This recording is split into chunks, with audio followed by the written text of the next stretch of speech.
Hi everyone, this is Veronica.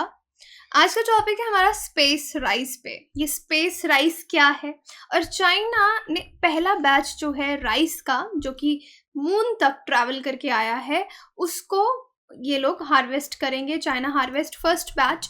तो ये हम डिटेल में डिस्कस करेंगे कि ये स्पेस क्रॉप्स क्या है, चाइना स्पेस क्रॉप्स क्यों ग्रो करता है, ये हम डिटेल में जानेंगे। अगर आपकी कोई भी क्वेरी हो आप मुझसे कनेक्ट कर सकते हैं, because I feel together we can make a huge difference. चाहे फेसबुक पे, इंस्टाग्राम पे या टेलीग्राम पे, जो पीडीएफ है वो आपको सिर्फ और सिर्फ मेरे टेलीग्राम चैनल पे ही मिलेगा।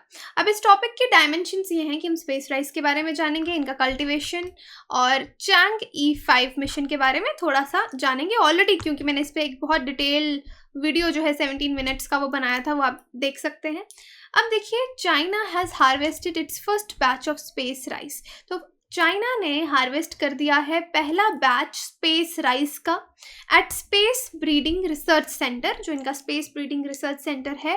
कहाँ पे? South China agricultural university in Guangdong province. तो पहला बैच स्पेस राइस का, स्पेस राइस क्या वो मैं आपको बताती हूँ। तो अभी फिलहाल करंट अफेयर ये है कि इन्होंने हार्वेस्ट कर दिया है पहला बैच जो स्पेस राइस का था। तो अलग अलग जगह पे ये न्यूज़ आपको दिखेगी कि इन्होंने ऐसा कर दिया है।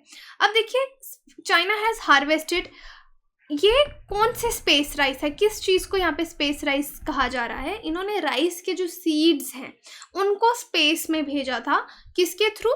चैंग E5, जो नवंबर में इनका कुछ दिन का मिशन था, जो वहाँ से लूनर सैंपल्स लेके आया था। इन्होंने यहाँ से जब उसको लॉन्च किया था अर्थ से, तो उसके साथ वहाँ पे राइस के कुछ सीड्स जो हैं वो स्पेस में भेज दिए थे। अब वो सीड्स जब वहाँ से वापस आए, इन्होंने उनको कल्टीवेट किया, उनको उगाया और अब इन्होंने उसको हार्वेस्ट किया है, इसलिए इसको स्पेस राइस कहा जा रहा है। ओके, तो अब आपको समझ में आ गया होगा कि स्पेस राइस क्यों कहा जा रहा है, क्योंकि सर्टेन सीड्स जो थे उनको स्पेस में चाइना के द्वारा भेजा गया था। मून का चक्कर काट के आए ये।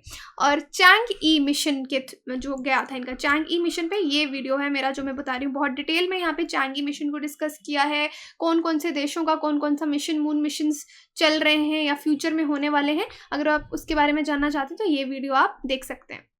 Anyway, coming back to topic. अब ये क्या मानते हैं कि अगर सीड्स को हम स्पेस में भेजेंगे, स्पेस में ग्रेविटी नहीं है और दूसरा क्या है, कॉस्मिक रेडिएशंस है।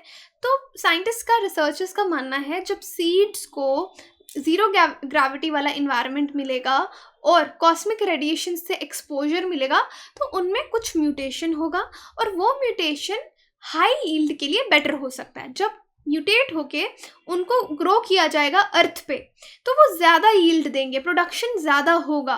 ओके, तो ये कॉन्सेप्ट है इनका सीड्स को स्पेस में भेजने का। तो ये चीज़ यहाँ लिखी है कि after being expose to cosmic radiation, जो रेडिएशंस है ऊपर उससे एक्सपोजर होगा, ज़ीरो ग्रेविटी से होगा। अब ये जो सीड्स वापस आए, इनका वेट है 40 ग्राम और ये 1 सेंटीमीटर लंबे भी हैं, जो राइस के सीड्स हैं। तो इनको इन्होंने हार्वेस्ट किया है और यहाँ पे माना जा रहा है कि ये जो सीड है, जब एक बार इसको लगाएंगे, हार्वेस्ट करेंगे, फिर जो नए सीड्स होंगे उनको फिर से लगाएंगे, 2-3 जनरेशन के बाद या ऑलमोस्ट 4 से 5 जनरेशन के बाद, जो इनके अच्छे कैरेक्टरिस्टिक्स हैं, जो स्पेस में जाने की वजह से, म्यूटेशन की वजह से जो अच्छे कैरेक्टरिस्टिक्स आए हैं, उनको ऑलमोस्ट 4-5 जनरेशन लग जाती है स्टेबल होने में। ओके, वो कैरेक्टर स्टेबल होने में टाइम लगता है। तो अभी 2-4 साल और लगेंगे जब इसको कमर्शियली ये ऐड ऑन करेंगे। पहले पूरे टेस्ट होंगे, ट्रायल्स होंगे कि क्या ये rice food consumption, human consumption के लिए ओके है। तो उसको 4-5 साल लगेंगे कमर्शियली बाहर आने में। तो ये चीज़ देखिए कि नई वेराइटी इससे राइस की बनेगी और चाइना का जो ब्रीडिंग इंडस्ट्री एफिशिएंसी है वो भी इम्प्रूव होगा। अब growing rice is the first step of producing food in space. तो यही है कि राइस को ग्रो करना स्पेस में, ये पहला स्टेप है स्पेस में फूड प्रोड्यूस करने के लिए। वैसे भी साइंटिस्ट और रिसर्चर्स इस पर बहुत ज़्यादा काम कर रहे हैं, क्योंकि देखिए, अगर हम आगे आने वाले समय में बहुत ज़्यादा मिशंस के बारे में सोच रहे हैं, बहुत लंबे लंबे मिशंस के बारे में सोच रहे हैं, तो हमारे एस्ट्रोनॉट्स क्या खाएंगे? अभी स्पेस में जाते हैं तो भाई ठीक है, आप पैक्ड फूड लेके जा रहे हैं, ऑब्वियसली टेस्टी तो नहीं होता, सर्वाइवल के लिए है कि वो खाते रहें, उनको एनर्जी मिलती रहे, लेकिन उससे वो लोग काफ़ी टायर्ड हो जाते हैं। तो हम चाहते हैं, और साथ में अगर बहुत लंबे मिशंस पे जाएंगे, खाना भी ज़्यादा चाहिए होगा। अगर आप स्पेस क्राफ्ट में इतना खाना लेंगे तो लोड ज़्यादा हो जाएगा। तो आप चाहते हैं कि अगर उनको लंबे मिशंस पे भेजना है तो कम से कम चीज़ें वो लेके जाएं, और कम से कम चीज़ें ले जाने का मतलब है कि हमको इस तरह का टेक्निक मिल जाना कि हम वहाँ पे प्रॉपरली जो एस्ट्रोनॉट्स हैं अपना खाना खुद ग्रो कर पाएँ, वेजीज ग्रो कर पाएँ, ओके, और उसको खाएं। तो उससे लोड कम होगा, रिसोर्सेज कम ज़रूरत में आएंगे। एक एस्ट्रोनॉट से इंटरव्यू में पूछा गया कि आप इतने लंबे मिशन पे जा रहे हैं या इतने दिन के लिए जा रहे हैं, तो आप सबसे ज़्यादा क्या मिस करेंगे, तो क्या मिस किया आपने वहाँ पे। तो उसने कहा कि मुझे जाने से पहले लगा था कि मैं चीज़ बर्गर और ये सब पिज़्ज़ा ये सब मिस करूँगा, लेकिन स्पेस में जाने के बाद मैंने सिर्फ ग्रीन वेजिटेबल्स को सबसे ज़्यादा मिस किया। तो यही चीज़ है कि आपको बेसिक खाना ही चाहिए होता है जब वहाँ पे फ्रोज़न फूड ही all you have to eat, right. तो यहाँ पे यही चीज़ है कि अगर हम इस तरह की टेक्निक्स, अब किस तरह की टेक्निक्स हैं जो एक्चुअली रिसर्चर्स वहाँ पे यूज़ भी कर रहे हैं। हाइड्रोपोनिक्स है, एरोपोनिक्स है। हाइड्रोपोनिक्स में क्या होता है, जब आप ग्रो करते हैं वहाँ पे स्पेस में या अर्थ पे भी हम हाइड्रोपोनिक्स एरोपोनिक्स यूज़ करते हैं, पर हाइड्रोपोनिक्स का प्रोसेस है कि रूट्स में न्यूट्रिएंट्स आप और वाटर लिक्विड सॉल्यूशंस के थ्रू देते हैं। एरोपोनिक्स में आप मिस्ट एयर में उसको ग्रो करवाते हैं। तो ये सब टेक्निक्स स्पेस में यूज़ करने की कोशिश की जा रही है, एक्सपेरिमेंट्स चल रहे हैं। और लेटस को हाइड्रोपोनिक्स से शायद ग्रीन रेड लेटस को वहाँ पे ग्रो भी किया गया है स्पेस में, क्योंकि अल्टीमेटली ये हमारा फर्स्ट स्टेप है। और इसी तरह से अगर राइस को ग्रो करेंगे तो ये फर्स्ट स्टेप है कि हम स्पेस में फूड को ग्रो कर पा रहे हैं, क्योंकि इससे रिसोर्सेज में भी फ़ायदा होगा और कम चीज़ें एस्ट्रोनॉट्स को ऊपर जब वो लंबे मिशंस पे जाएंगे तो उनको कम चीज़ें ले जानी पड़ेंगी, ओके। इसके बाद एक और चीज़ आती है। देखिए, कोई भी प्लांट या क्रॉप ग्रो करने के लिए आपको सॉइल चाहिए।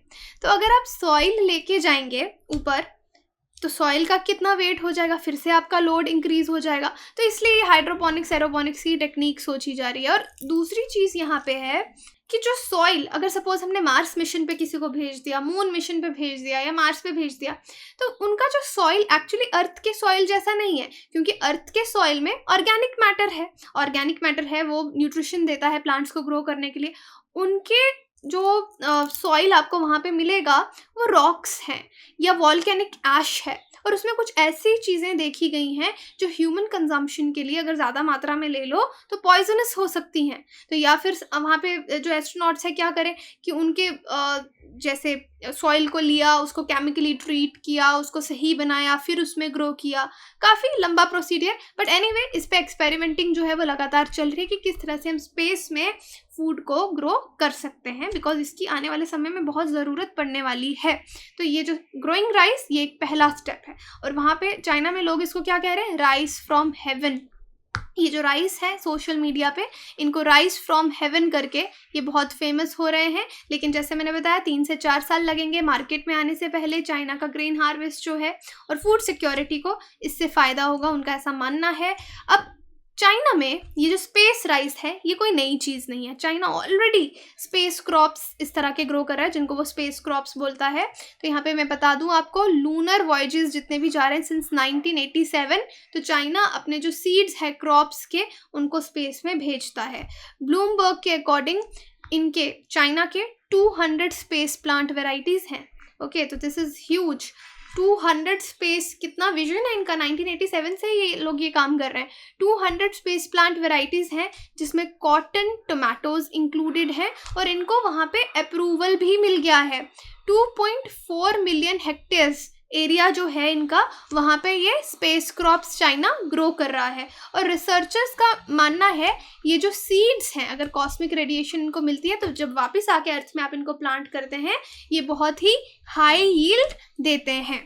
अब कल्टीवेटिंग स्पेस क्रॉप्स, कि अब ये जो स्पेस क्रॉप्स हैं इनको कैसे कल्टीवेट किया जाता है। तो एक्सपर्ट्स बोलते हैं हाई यील्डिंग, हाई क्वालिटी, जितने भी सीड्स आते हैं उनको ये फिर से चेक करते हैं प्रॉपर्ली, जो अच्छे सीड्स इनको लगते हैं उनको ही ये प्लांट करते हैं।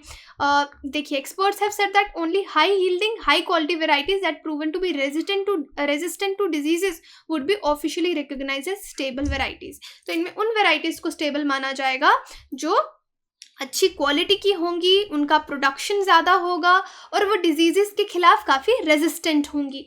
These would be planted on a large scale, फिर इनको बहुत लार्ज स्केल पे प्लांट किया जाएगा और घरों में, मार्केट्स में कमर्शियली इसको दिया जाएगा।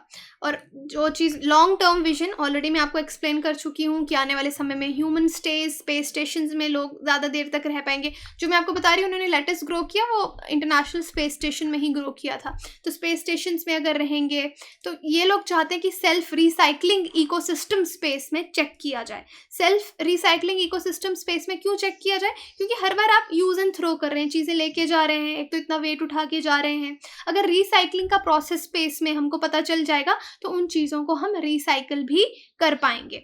और फ्यूचर मैन्ड स्पेस फ्लाइट्स के लिए ये बहुत इंपॉर्टेंट है। इससे हमको मोर और ज़्यादा डीप स्पेस एक्सप्लोरेशन में हेल्प मिलेगी। लूनर रिसर्च बेसिस जो हम अब बिल्ड कर रहे हैं, मैन्ड मिशंस अगर मार्स में भेजने की कोशिश कर रहे हैं तो उनमें ये चीज़ें बहुत हेल्पफुल होंगी।